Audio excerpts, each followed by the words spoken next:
Il était une fois un roi qui était presque toujours accompagné par un conseiller sage et fidèle. Un jour, le roi partit avec des membres de son palais chasser dans la forêt. Il aimait beaucoup ça. Il avançait entre les arbres quand soudain un accident arriva.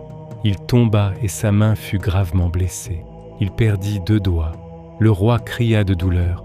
Son fidèle conseiller s'approcha, observa calmement, puis dit pour le rassurer « Majesté, ne soyez pas triste. Dieu sait ce qu'il fait. Peut-être que ce qui vous arrive est un bien. » Le roi, ne supportant pas la douleur et souffrant, se fâcha. « Comment oses-tu dire cela ?» cria-t-il. Furieux, il ordonna qu'on jette son conseiller au cachot.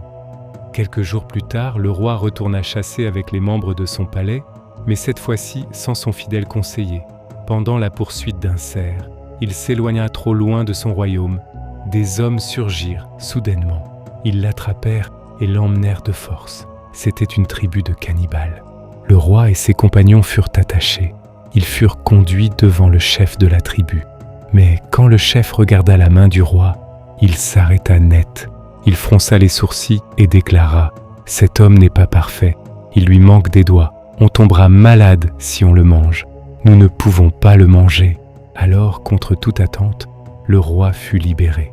De retour au palais, seul et encore bouleversé, le roi se rappela de son ancien fidèle conseiller et alla directement à la prison pour le libérer. Puis, la voix tremblante, il lui raconta tout. « Tu avais raison, » dit-il avec honte. « Je suis certes handicapé suite à mon accident, mais ma blessure m'a aujourd'hui sauvé la vie.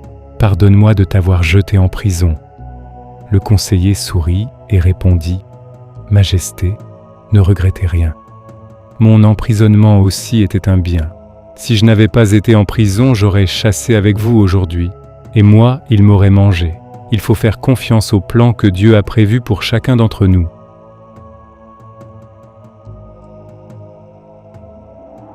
À retenir,